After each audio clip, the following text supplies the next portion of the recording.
The Igbo Unification Movement and the Ndinaasubia socio-cultural organization are hosting a two-day conference in Delta State to address the identity crisis amongst the indigenous Igbo people.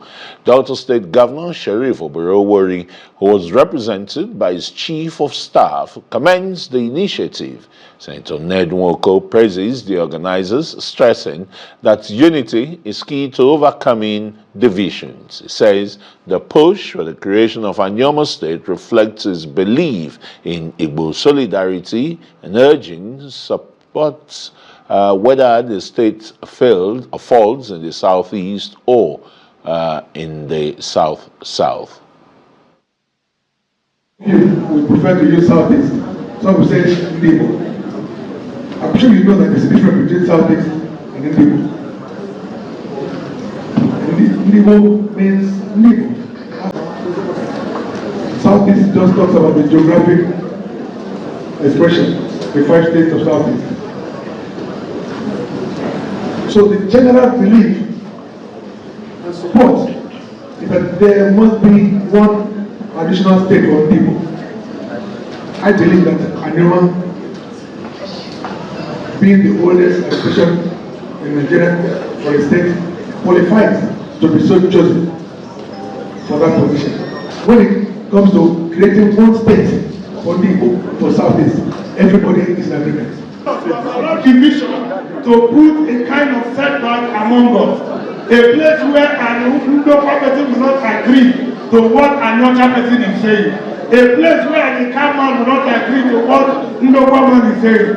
I myself and my group are saying no to that. Delta State, as a government, will always ensure that we provide and encourage all socio-cultural organizations in our dear state. I want to advise the Anioma people, please. What Senator Ned Nwoko is doing for us is a big deal, because this Anioma state creation has we have been longing for this Anioma creation for a very long time, even before I was born, but we didn't get it. Now that we have a son in whom we have as a distinguished Senator Ned Nwoko, and is about to give us Anioma state, I think he's going to do the best. Ndinaasubia has become a household name. Every media house is now talking about Ndinaasubia. You see, do not look down the little beginning. I remember when we started, just like yesterday, and a lot of people were saying, waiting, what can they do? What can you do?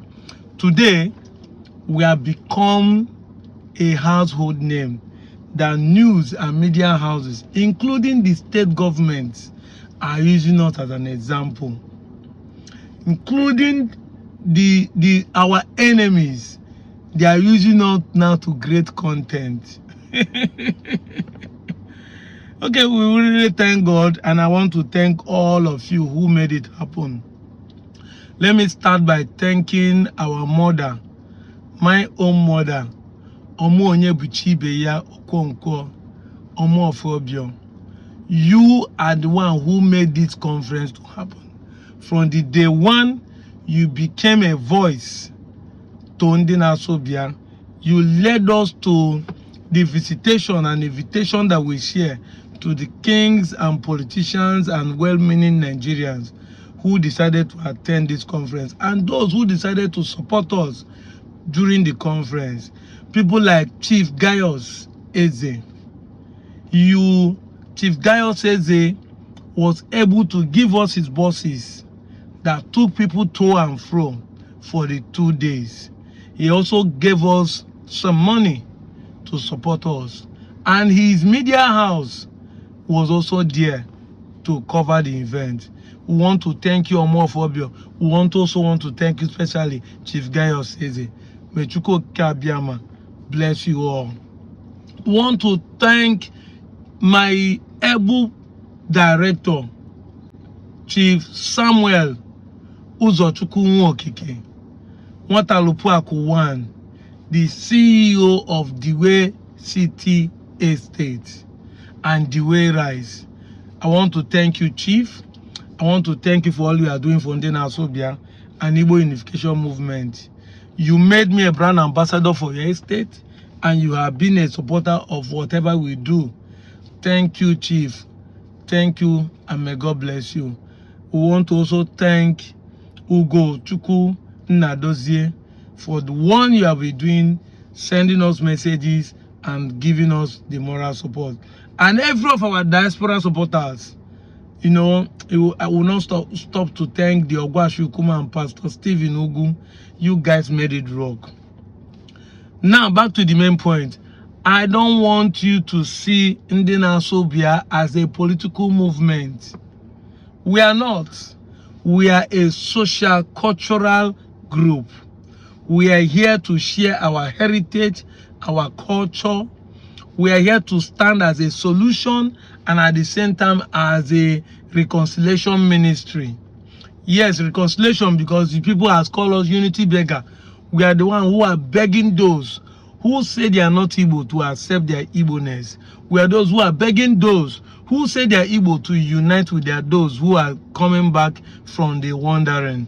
This is what I've been doing. That's why they call me unity beggar. And I've been able to beg that many people have come. Because a lot of people think that we're a political movement, or we cannot downplay the political movement. If you notice, we are giving a solution to a political movement of Anioma state. It's part of Ndinaasubia movement. It's part of Ndinaasubia mission. It's part of Ndinaasubia vision. It's part of Ndinaasubia project, Anioma achievement, and boundary adjustment for other Igbo-speaking areas that have been cut across North Central and South South, that have been marginalized in the state where they find themselves. This is the mission of Ndinaasubia.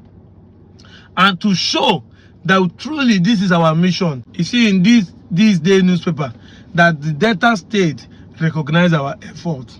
Look at what the governor of Delta State says. The governor of Delta State, Sheriff, has lauded the movement initiated by Ndinaasubia socio-cultural organization to fight passive identity crisis, which has often led to decisive tendency among the indigenous people of Igbo ethnic nationality, particularly in Nigeria, urging other socio-cultural groups to emulate the unifying initiative. Declaring open a 2-day conference organized by Igbo Unification Movement in collaboration with Ndinaasubia Social Cultural Organization, the governor described the gesture as worthy of emulation, encouraging others to buy into the resurgence idea for strengthening Igbo homogeneous identity. He noted that the group's initiative was an eye-opener because it afforded many the opportunity to have insightful messages on Igbo language, beliefs, cultural practices, and history. Now, the question I want to ask is this: if truly we are not Igbo, how can the governor be bold to say such things? That is where it is coming from. If truly that some of us in the Delta are not Igbo, how would you remember that this group has a lot of people from different 13 states of Igbos, and we hosted it in Okpanam. If we are not Igbos, do you think the governor will allow us to host Igbo Unification Congress and conference in another state, in another man's land? But because you know this is our land. People from Ibanke came, people from Isobo came, people from Rivers. The Okpobo people are the one that give me joy most. Benue, Kogi came in numbers. Then Okwane people. Then Eka people. Abazindi Enuani. The Okpana people represent us of Gwashuku and so many of them. What are we saying? This is a question you should be asked. The government know who you are. They treat you as an Igbo person. They know you are Igbo. You denying Igbo does not change the fact that the political system will treat you like one. I've used this scenario over time when people say, if they say they are not Igbo. So I'm not dragging anybody to people. I'm just telling you who you are.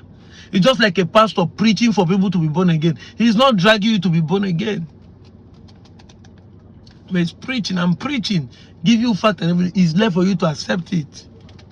Accept it as simple as ABCD.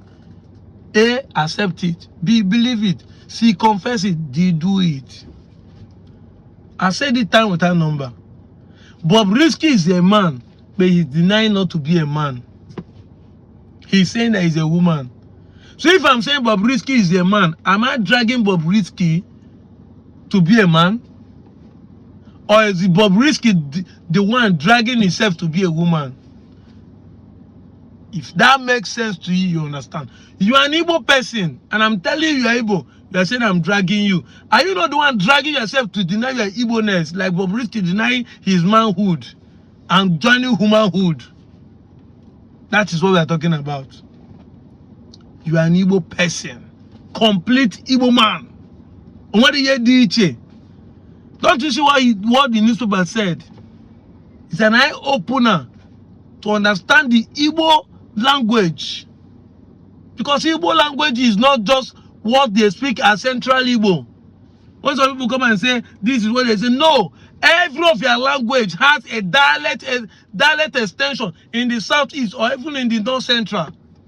That's what you need to understand. There is no name you claim that this is what you call something in Okwan or Eka that does not have a village or clan or a dialectical difference or the same in southeast. Quote me anywhere. Just like that River State man claiming that Ofunda is different from Obinna. Meanwhile, there are some people that are calling Obinna as Ofunda. You can't be using a Central Igbo to compare your own dialect. If you want to compare your dialect with other dialects, because the Central Igbo is not Igbo language. The Igbo language is the dialect that everybody speaks. The reason for Central language is for unification, the one that everybody will understand quickly.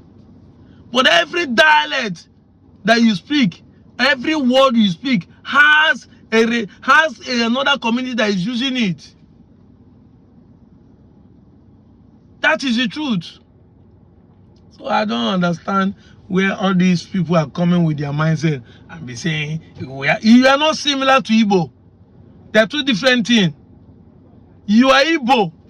I saw some video where some people say that Okwan is not from Igbo. No, we are not saying Okwan is from Igbo. They are two different things. Obi is a boy is Obi. We are not saying Obi is from Obi is from a boy or a boy is from Obi. No, we are not saying Okwan is from Obi. We are saying Okwan is Igbo. We are not saying Okwan is from Igbo. We are saying Okwan is Igbo. That's who you are. We are not saying you come from. We are not saying you come from. I didn't come from Igbo. I am Igbo. Do you get? That's what you are not getting. And we are not saying that because you say you're Igbo, your Okwan identity diminishes. No, you cannot even speak Abakaleke. You cannot speak Onitsha. So how will it diminish? You don't have Obi in Okwan. You have Obaluku. So how will it diminish? It's myopic to be thinking this way. We are Nigeria, but Nigeria, that since we are colonized, did not diminish who we are. It did not diminish our identity as Igbos. It did not diminish our culture. The fact that you accept to be Igbo doesn't mean that it will diminish your Okwani or it diminish your Eka. It's not possible. You will still retain it. But in a larger family, you know that you are just a small part of a bigger body, which is Igbo. That you are small hand. This is not a complete body. You're just a hand or you're a mouth. Because some people will find themselves in different parts of the body. That's what they're saying. But if you constantly make yourself to be Ukwani, you are completely going to be a minority. Instead of being in a bigger body, which is Igbo, you're going to remain a minority. And this is what your enemy wants. That's why they clap hand for you. When you make videos, see them liking it, shouting, don't mind them. Even if you want to drag you, but they want you to remain a minority. They want you to remain small so that they can easily conquer you, so they can easily diminish you. And in the political way, you cannot get anything because the majority carries the vote. That is the truth. Reputation calls for emphasis. I will keep repeating this to let you know This is who you are. Matter of your job.